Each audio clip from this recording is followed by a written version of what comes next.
friends. I hope you're doing well.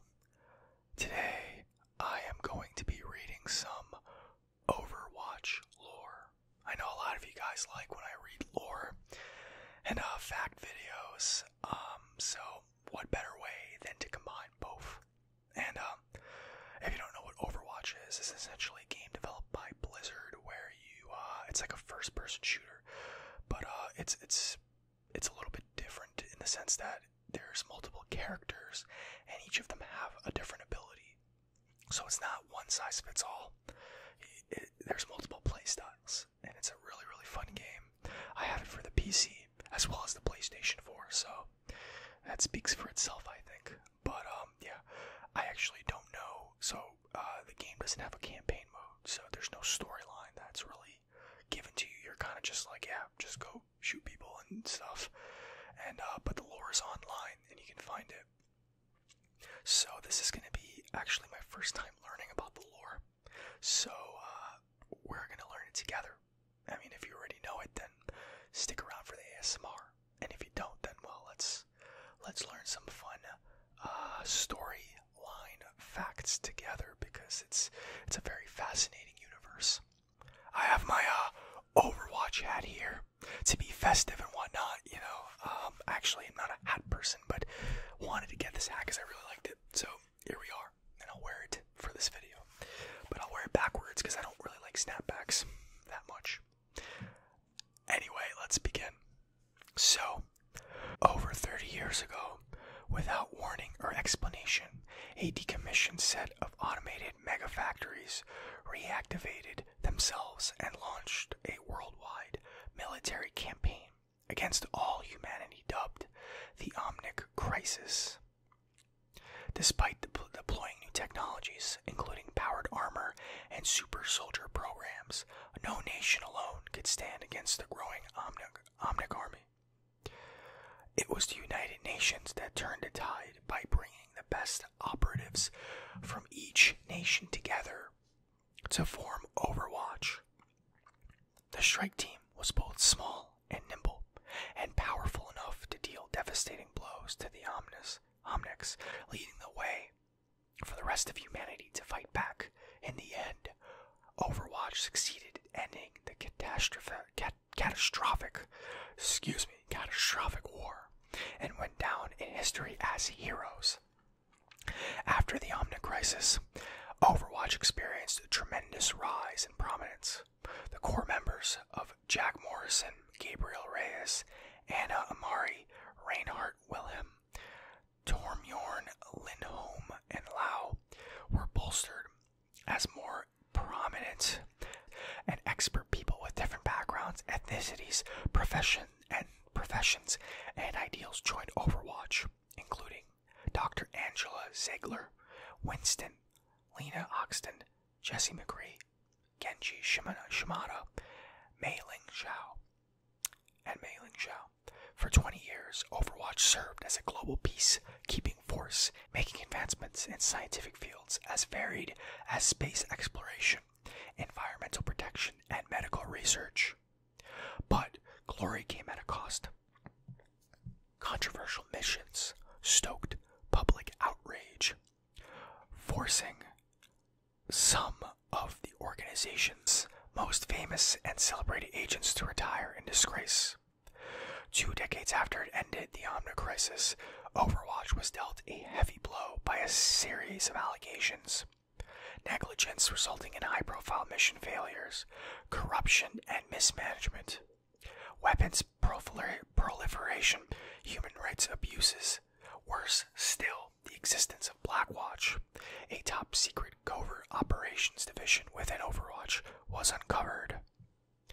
A special UN committee launched a lengthy and highly secretive investigation into the claims. Now, during the investigation, Overwatch's Swiss headquarters was destroyed in an explosion that claimed the lives of its 2 leaders, Strike Commander Jack Morrison and Blackwatch leader Gabriel Reyes. Although the United Nations claimed it was an accident, the explosion at the headquarters was revealed to be the result of an internal clash clash between Morrison and Reyes. Nevertheless, the UN shut down all of Overwatch's operations and put forward the Patriot Act, which declared all Overwatch activity illegal and punishable by prosecution. Since the world has begun to fall toward chaos, local political leaders have accused certain corporations of using covert operations to force government officials into accepting exploitive deals and going as far as hiring mercenaries. Some notable cases of this are Fishcar Corporation destroying Kalado Tower and its surrounding favela to gain absolute control of Rio de Janeiro, and Hyde Global hiring two international criminals known as Junkrat and Roadhog to swindle insurance. The actions of criminal groups have also become brazen and unrestrained, from the smuggling activities of the Deadlock Gang to the terrorism and assassinations carried out by the sinister organization known only as Talon. Even Overwatch's former bases and assets have been targeted. An individual known only as Soldier 76 attacked Watchpoint Grand Mesa and stole the heavy pulse rifle and several other high-tech prototypes. And a Talon infiltration team led by the Fearsome Reaper broke into the Watchpoint Gibraltar to procure the database of Overwatch's former members. Worse still, the tensions between humans and Omnis that has simmered since the end of the Omni crisis has begun to boil over. The assassination of the Omni spiritual leader Tekartha Mandatha by the Talon agent Widowmaker may have marked the human Omni war in Russia known as the Second Omni Crisis. Nonetheless, several former agents of Overwatch continue to aid the innocent and deliver justice. Their example has inspired a new generation of unique individuals, including Brazilian DJ Lucio Correa dos Santos, who used his well-known music to inspire and lead Rio de Janeiro's citizens against the Fishcar Corporation, and South Korean professional video gamer Hannah Song, who employed her skills at the controls of a mech unit to defeat a colossal invading Omni. And now, a former agent of Overwatch has decided that the time to sit by is over. After foiling the Talon attack on Watchpoint Gibraltar, Winston, the guerrilla scientist who helped usher in Overwatch's golden age, has chosen to defy the Patriot Act by sending his heartfelt message to all former agents officially reactivating Overwatch. So that there is the entire Overwatch sort of broad overview, I guess you could say. And there's several sort of you got profiles for each character. I don't know if I can, I probably won't get through all of them right now. But I will read to you the organization of Overwatch. And this is going to give you a little bit more of an in-depth view on Overwatch, because this was just kind of like I guess this was a sort of really broad sort of summary of the storyline, and it's not very detailed, I would say. But here we have Overwatch. It is an international peacekeeping and scientific community. Its headquarters is in Switzerland, formally. It operates worldwide.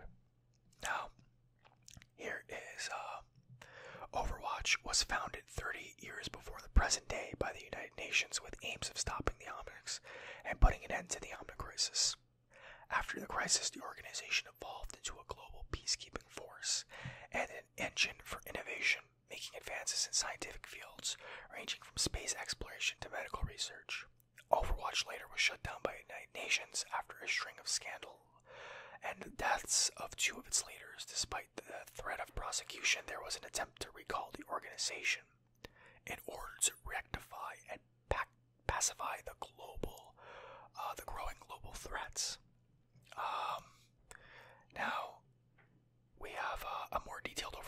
story here, so I'm gonna go through it and see. It's quite long, so I will.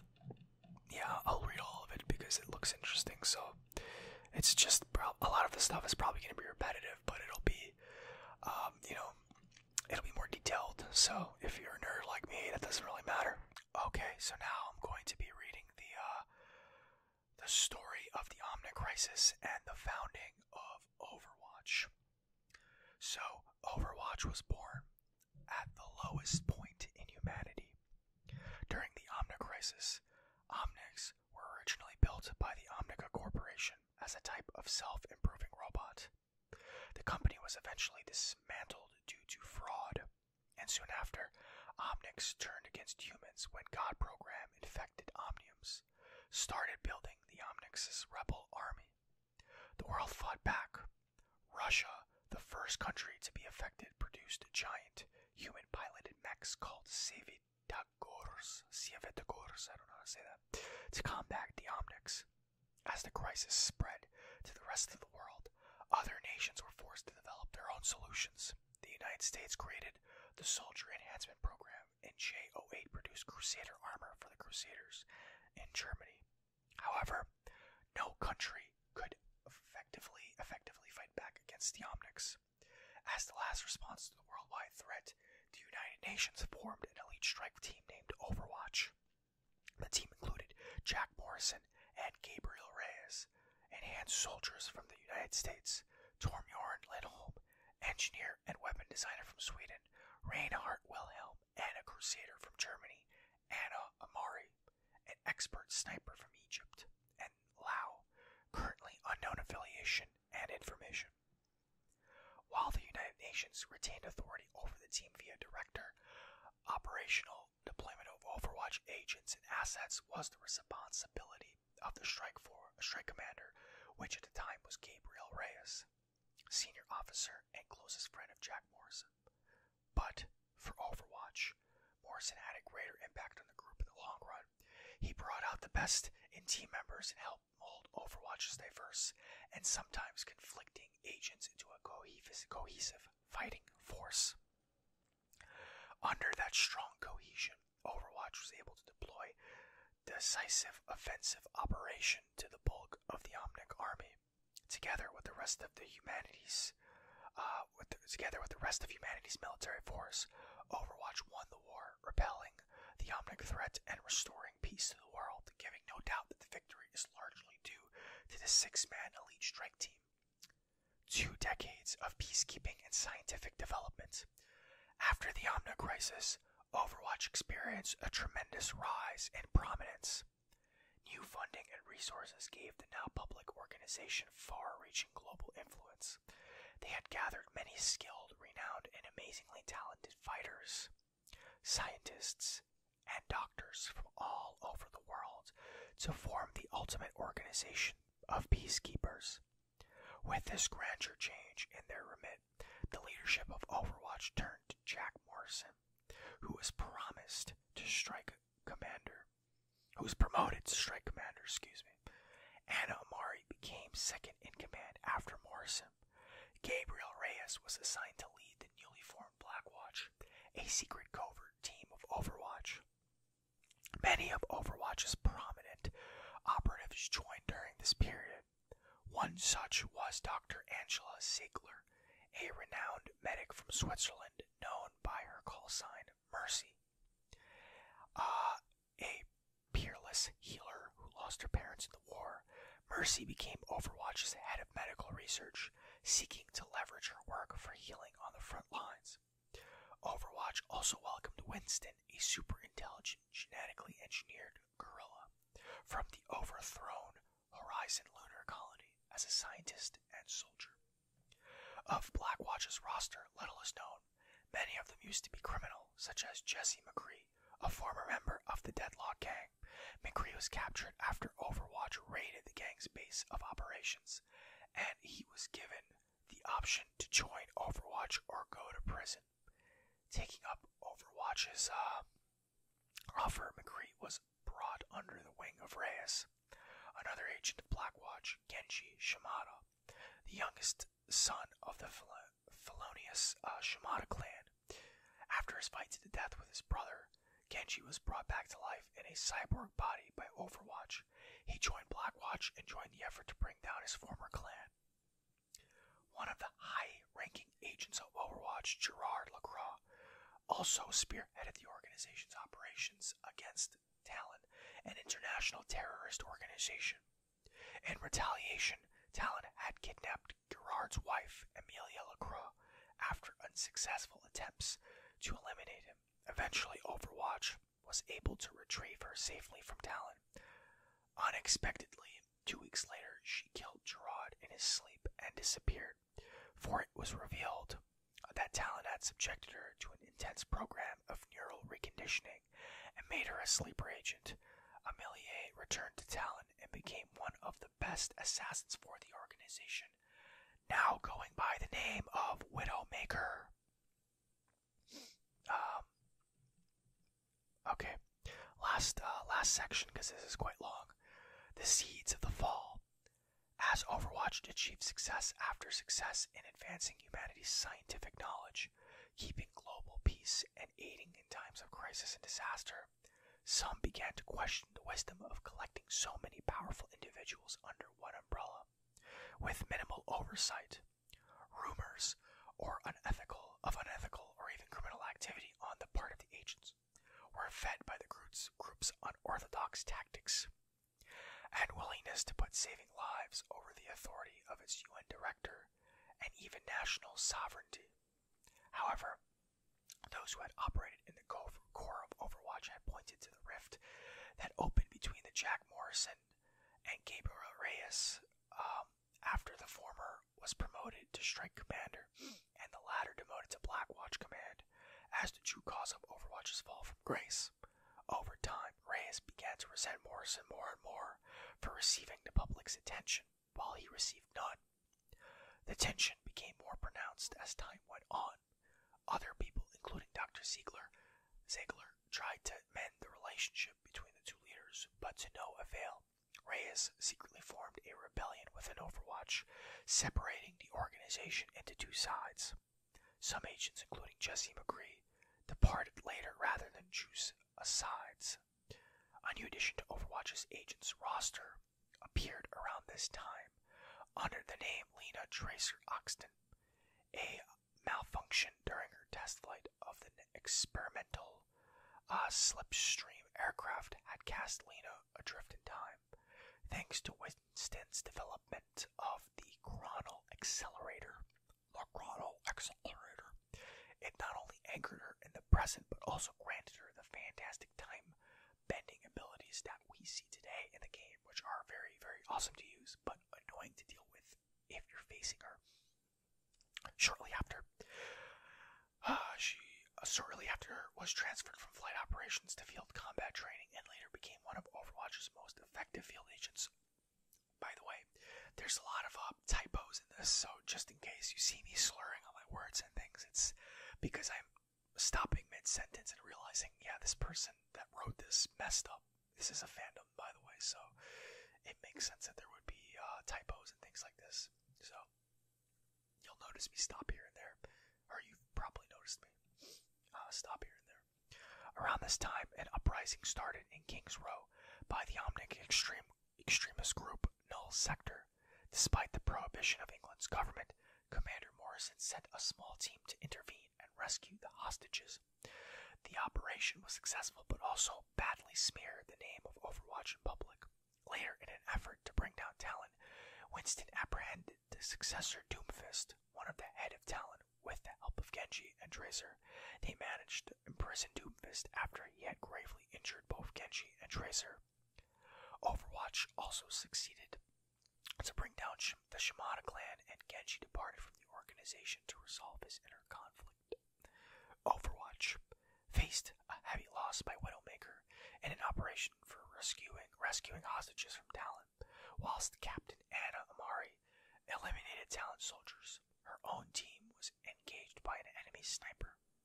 The two snipers traded shots until Anna was able to catch the enemy a glancing blow that knocked the visor off, revealing the face of Amelia Lacroix.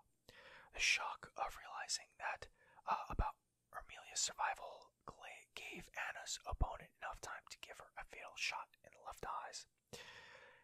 Captain Anna Amari was reported to be killed at that time.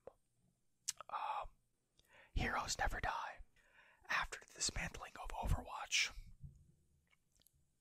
multiple agents travel the world, continuing their acts of helping the innocent and delivering justice. Examples of this are Dr. Ziegler, always being on the move, using her Valkyrie suit to heal the sick and wounded. McCree stopping a robbery at the Rigamaru restaurant in Hanamura, as well as a train attack in the United States.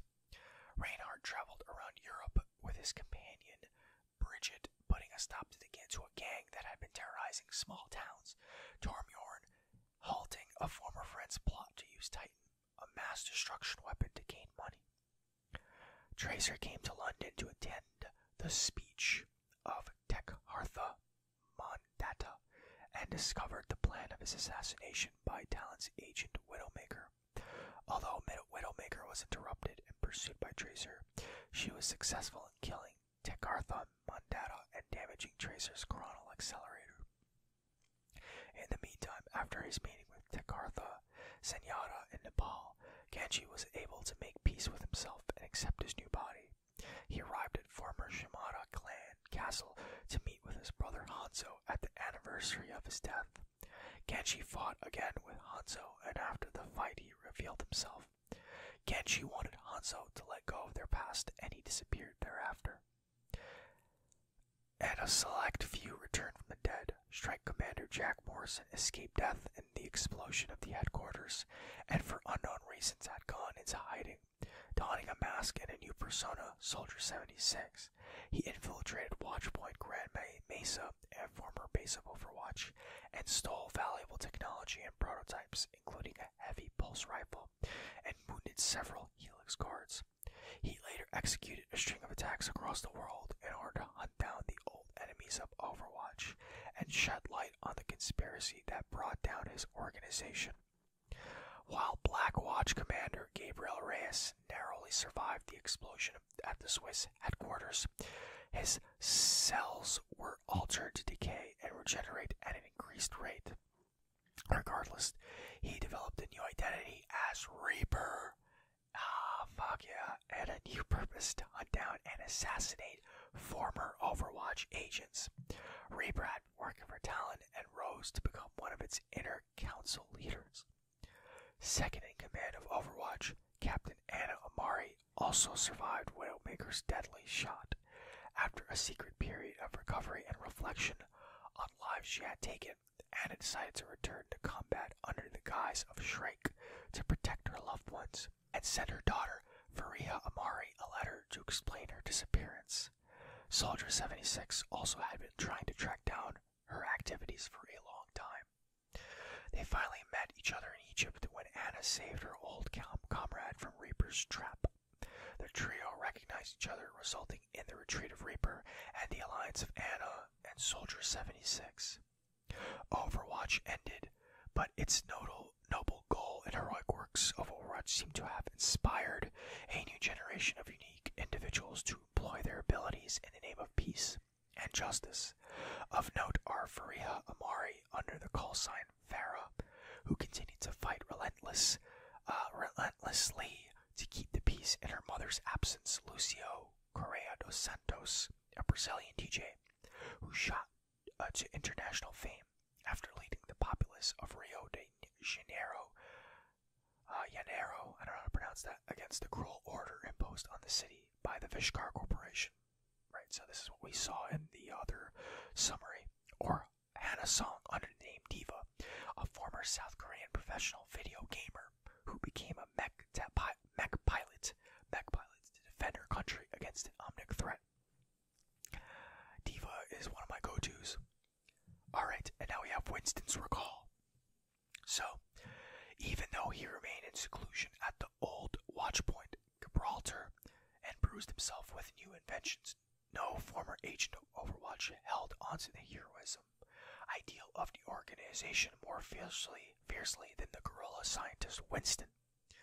Along with his only companion in exile, the the Overwatch artificial intelligence Athena, Winston had continued monitoring the worsening state of the world.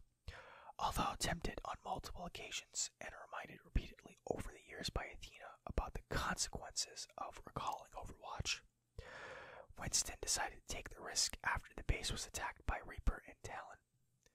Winston managed to thwart the attack. Information of the identities and whereabouts of Overwatch agents were nearly stolen. The recall signal delivered Winston's message to all former agents. Among them were Tracer, Genji, McCree, Mercy, Tormjorn, Reinhardt. Tracy immediately replied to Winston's call. The message also unintentionally activated the cryptosis chambers in the long-forgotten watchpoint. Antarctica and woke up May after realizing she was the lone survivor after 9 years, sleeping and watching Winston's inspiring plead to a reunion of Overwatch. She set out along with 9 years worth of data to save her beloved world again. The reactivation of Overwatch was supported when Reaper and Widowmaker attacked an Overwatch museum in order to retrieve Doomfist's gauntlet. This attempt was thwarted by Winston and Tracer with the help from 2 kids, Brian and Timmy. Although the brave actions of Winston and Tracer gave some people a hope for the current world, this confirmation of return of Overwatch, they spelled confirmation wrong. This confirmation of return of Overwatch would be deemed illegal, and its agents, if caught, would be prosecuted in accordance with the Petrus Act. Alright, so there you have it. That is the story of Overwatch in a nutshell. I knew it was kind of weird that, like, Overwatch was being sort of presented as this evil organization that was corrupt. It kind of seemed weird to me. So it's good to get some, some backstory to that, understand what's really going on. There's a lot more here. There's all sorts of profiles for different characters, which we can read, but you kind of get a general idea just from this alone. So if you didn't know about the story of Overwatch and you play the game, well, now you can go into it with a more informed sort of decision. Don't pick Reaper. I'm still gonna pick Reaper, but if you're a moral person, don't pick Reaper because he's a dick. But anyway, I hope you enjoyed this video, my friends, and